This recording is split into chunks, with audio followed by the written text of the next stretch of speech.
Hello guys, আমরা সুপারি কাটছি বাপের বাড়িতে এসে।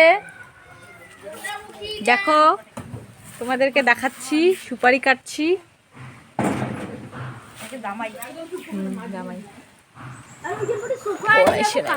ফোন এসে নেই, সুপারি কাটছি।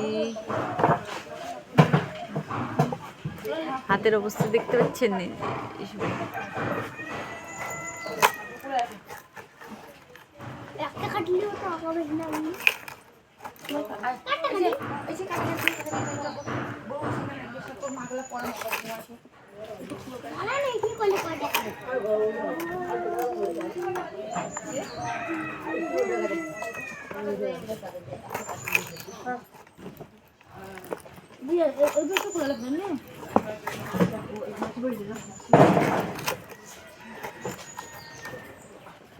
আমরা এখানে সুপারি কাটছি।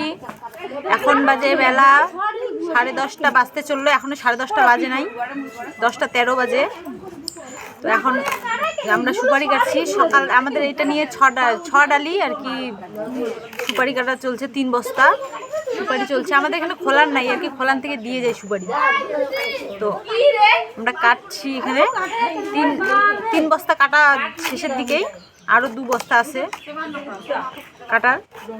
অল্পই সুপারি দিয়ে যায়, এখনো নতুন চালু হয়েছে খোলান, এখনো বেশি দেওয়া যায় না, দেওয়া শুরু করে না এখানে।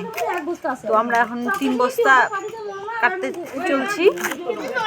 আগে বিয়ের আগে কাটতাম, কিন্তু বিয়ে হওয়ার পরে মানে সুপারি কাটি। বাপের বাড়ি আসলে যদি পাই, সুপারি কাটার সিজনে যদি আসতে পারি, তাহলেই কাটি, একটু কাটে দেই। আমার বোন মা কাটে, তখনই একটু কেটে দিই।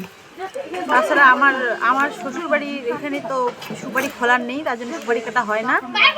আর এগুলা এই সুপারি কাটাটা আমার মেয়েকালের থেকে আর কি কাটতাম।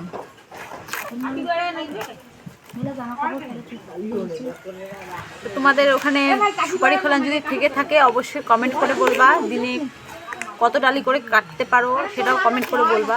বিয়ের আগে তো দিনে মনে করো 10 থেকে 12 ডালি একজনে কাটতাম, কিন্তু এখন হয় না।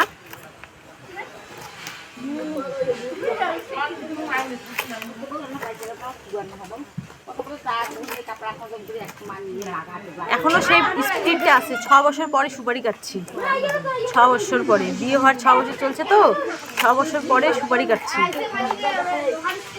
বিয়ের আগে সুপারি কাটতাম, এখন নাই দেখে আর কাটতে পারি না। এখানে আসলেই কাটা হয় যেটুকু আর কি, তাছাড়া হয় না।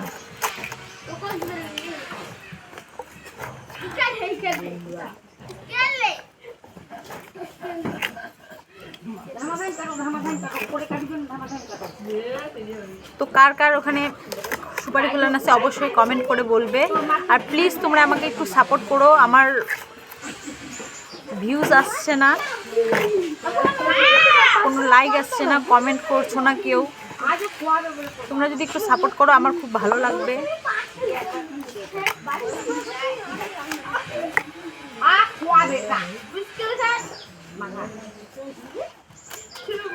তো অবশ্যই কমেন্ট করে বলবে। পিছনে আমাদের বাড়ি দেখা যাচ্ছে, দেখতে পাচ্ছ? ও যে আমার ছেলে ওখানে খেলতেছে।